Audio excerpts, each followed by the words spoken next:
ഒരു നല്ല ദിവസം ഈ പ്രഭാതത്തിൽ അച്ഛൻ ആശംസിക്കുക. പ്രത്യേകിച്ച് നമ്മുടെ നിയോഗങ്ങളിലേക്കെല്ലാം കർത്താവ് കടന്നു വന്ന് അനുഗ്രഹിക്കാൻ പോകുന്ന ഒരു വാഗ്ദത്ത വചനമാണ് നാം ഇപ്പോൾ ധ്യാനിക്കാൻ പോകുന്നത്. ഈ വചനം ഇന്ന് ഒത്തിരി പേരുടെ ജീവിതത്തിൽ ശക്തിയായി മാറും.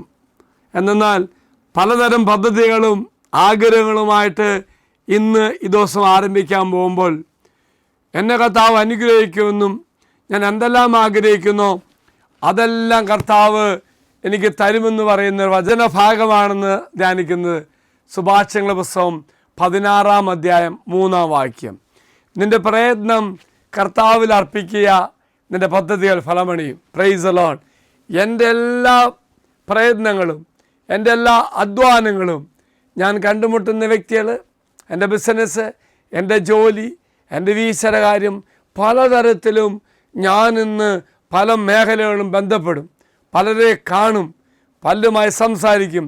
ദൈവം ആ സന്ദർഭത്തിൽ എൻ്റെ ജീവിതത്തിൽ ഇടപെടുമെന്നും ഞാൻ എന്താഗ്രഹിക്കുന്നോ എന്ത് പ്രതീക്ഷിക്കുന്നോ ആ കാര്യങ്ങളിലേക്ക് കർത്താവ് കടന്നു വന്ന് 100% ഫലം നൽകുമെന്നാണ് പറയുന്നത്.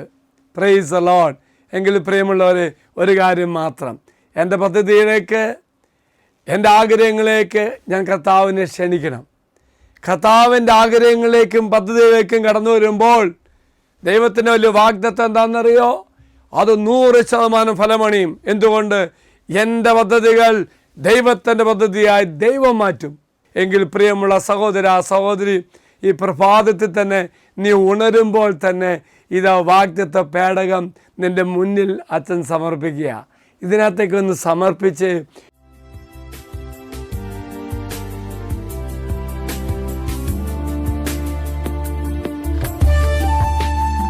ഇത് നിങ്ങൾ സമർപ്പിച്ച നിങ്ങളുടെ എല്ലാ നിയോഗങ്ങളും അൾത്താരയിലേക്ക് അച്ഛൻ സമർപ്പിക്കുന്നു. ഈശോ നിങ്ങൾ അനുഗ്രഹിക്കട്ടെ എന്ന് പ്രാർത്ഥിക്കുന്നു. ദൈവ സാന്നിധ്യത്താൽ ഇന്ന് മുഴുവൻ സമയം ഈശോയുടെ കൂടി ആകുവാൻ ദൈവം നിങ്ങളെ ശക്തിപ്പെടുത്തട്ടെ. അച്ഛൻ ഈശ്വര ആശീർവാദം തരാം. നമ്മുടെ കർത്താവായ മിശിഹായുടെ കൃപയും പിതാവായ ദൈവത്തിൻ്റെ സ്നേഹവും പരിശുദ്ധാത്മാവിൻ്റെ സഹവാസവും നാം എല്ലാവരോടും കൂടെ ഉണ്ടായിരിക്കട്ടെ, ഇപ്പോഴും എപ്പോഴും എന്നേക്കും. ആമേൻ. ഒരു നല്ല ദിവസം ആശംസിക്കുന്നു. എല്ലാവരും കർത്താവ് അനുഗ്രഹിക്കട്ടെ.